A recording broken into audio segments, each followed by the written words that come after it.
refuse to let you go. If I have to Welcome back. Detroit in 1967 was a time of Motown music like Ain't Too Proud to Beg. It was also a time of race riots, both erupting in the Motor City at the same time.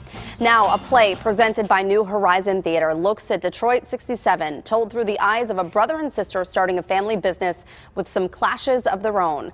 Joyce McGarrison Moore, the theater board chair, along with the show director Herbert Newsom, are here to tell us a little bit more about Detroit 67. So this is really fascinating because there's so much going on within this play. I was able to see some clips that were done in other cities. Can you kind of tell us how it goes without giving away too much? Yeah. So the story is of a brother and sister, Lank and Shell, who run an after-hours joint in the basement of their parents' house that they inherited, who have passed on. They also inherited a little bit of money. They do that to make ends meet. But the brother and his best friend Sly go out one night and they see a white woman stumbling on the street. She had been beaten up, and so they take her home just to kind of take care of her. But it's 1967. Race relations are really high tension, and so that causes a problem. So then things just start to unfold, that unravel, and it's set to the backdrop of the Detroit 67 riots. And why was it so important to bring this to New Horizon? Well, usually we do a historical piece every February, and this is our fourth year doing a piece partnered with the Fox School, University of Pittsburgh. So we decided to continue that, and then last year Detroit 67, Detroit came out at the movie theater, so we thought people would be familiar with it, and this would be a good time to bring it to the stage. And so we decided to do so. We looked at some pieces, and this was the one we selected, and I talked with Herb, who's the director, and he said, "Oh, I've done that piece before." I said, "Okay, this is a good match." And so he was able to come to the city to direct it, and we were happy about that. I think it's important to note, too, there's some great music throughout the play, but it's not a musical, right? Yes, it's not a musical, but I always say that Motown is, there's 5 characters in the play. I say Motown's the 6th character, because it's really instrumental in everything that they do. They run an after-hours joint, so there's music throughout it, but the music that's specifically selected for the show, that's written in the script, is so poignant in highlighting what was going on at the time and the feeling and the motion of the characters. So it plays a huge role in the play. And so the whole play takes place in this after-hours club. In the basement, yeah. Yeah, in the basement.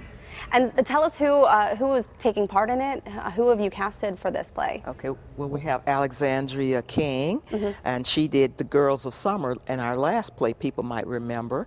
Then we have Leslie Ezra Smith, who was also in one of New Horizon Theater's plays, but he does his own spoken word throughout the city. And then we have several other characters too that are real good. To John, to Johnny Clinton. And then we have Quest Lamar Fields, and another Alexandria Godfrey. Right. And Herb, can you kind of set up the scene that we're going to see here? Yeah, so basically at this point, Lank and his best friend Sly used the inheritance money that him and his sister had, and they went and they bought a bar against the will of his sister. And so Sly's coming back in, and he's going to pick up Lank so they can go sign the papers, and he runs into Shell, who is not really about this thing, and so this is what happens.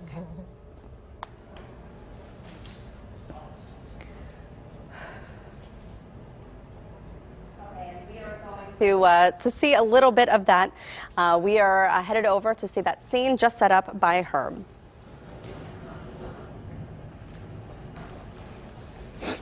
You know your problem, woman? I'm sure you're gonna tell me. You don't never hold nobody long enough to believe in nothing. Oh, move on from me, Sylvester. Nah, I mean it, Shell. I mean, you're so worried about getting to tomorrow. You don't never conceive of the days, the weeks, and months after.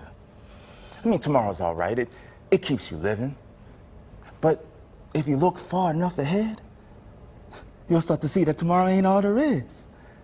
There's plenty of days after that. And when you got somebody close to you, somebody to hold on to and slow dance with, you want to believe in everything.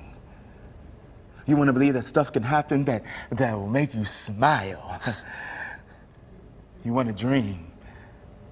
And even if the dream don't work out, even if it don't last, it still felt real good trying. I ain't say there was nothing wrong with y'all dreaming. You ain't said nothing was right with it neither. It'll be something, Shell. We're gonna make you a believer, huh? Now, I've been thinking of names to call it to make it sound good. Sound like a place even you gonna want to visit. Call it Sly and Lank's Feel Good Shack.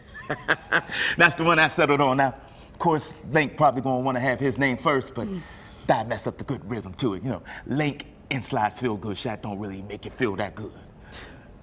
First night we open, I'm gonna play a special song for you. Oh, move on from me, Sylvester. What's your favorite, huh? Miracles, Temps? Cause mine is the Four Tops. I don't care what your favorite is. Yeah, you say you don't, but I think you lying. How many times I got to tell you to get on from me? Tell me you didn't like my slow dance. I'm not in the mood, Sylvester. Oh, tell me you didn't like, for 1 minute, my arms holding you tight. Let me hold you, Shell. Move on from me, Sly. You know, I like when you call me Sylvester. Don't nobody say my name like you. Go on, Sylvester. Stop slamming my door, Sylvester. Don't touch me, Sylvester. I don't sound like that. Oh, don't feel so good, Sylvester. I don't say that. Don't be so handsome, Sylvester. Oh, now you're just talking crazy. Oh, don't love me, Sylvester.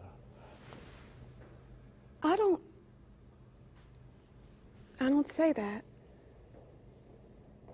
You know my favorite love song? Four Tops.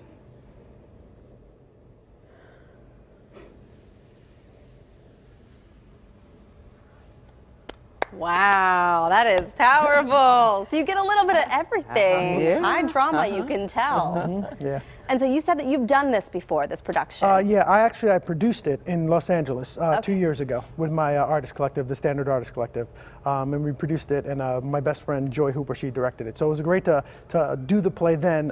And I also am friends with the playwright from New York. Oh, great. And so that was another great Dominique, thing. is Dominique Morisseau. Yeah, great stuff. Fantastic. So talented, too.